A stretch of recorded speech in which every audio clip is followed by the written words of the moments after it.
Chris Zimmerman here with At Your Service Roofing, and want to take a minute to show you the difference between an older style of 3-tab shingle and the newer laminate or dimensional or architectural shingles. As you take a look around this neighborhood, you can see most of these roofs have been replaced already, and they went back with the architectural dimensional laminate shingle.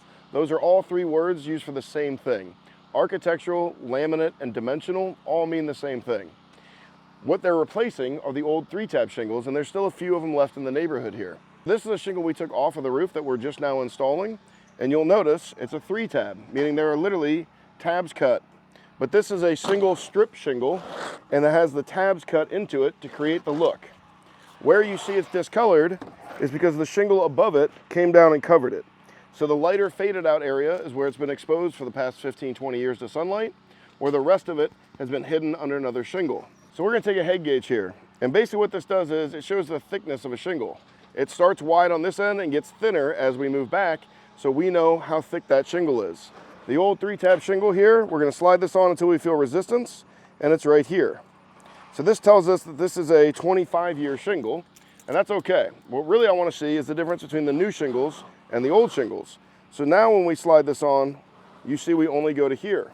So these shingles are a lot thicker. The reason why, these are two different shingles that are laminated together.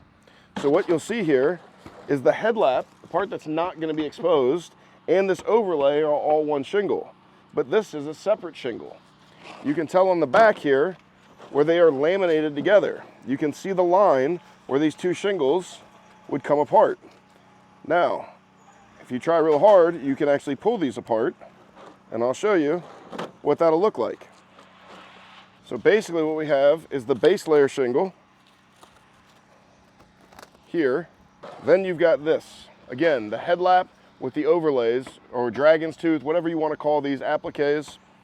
And then a laminate shingle is actually these two shingles that are layered together and then laminated together. That makes it a much stronger, thicker shingle. The other thing it does, it provides a lot more wind resistance. These shingles that are a little thinner are damaged by the wind pretty easy. All that has to happen is for the wind to break this bond and lift this up. This is only 1 foot wide and it's very thin. So it's very easy for the wind to do this, and eventually what will happen is the shingle will crease. Over time, it's going to tear very easily and fly away. When you have a laminate shingle, it's a lot more difficult for that to happen. But now, if the wind wants to break this bond, it has to lift a 3 foot wide, or actually a little over 3 feet wide. Most laminate shingles measure 39 3/8 inches these days instead of the 36 inches like they used to.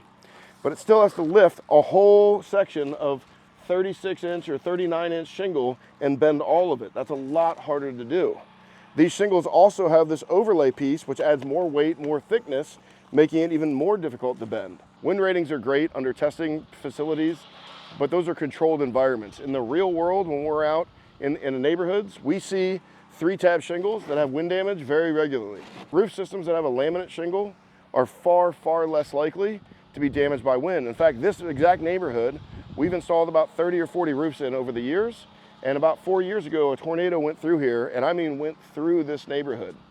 And at that time, we had about 25 or 30 installs that we had done, and we had one roof that had 2 of these shingles that were lifted up and needed to be replaced.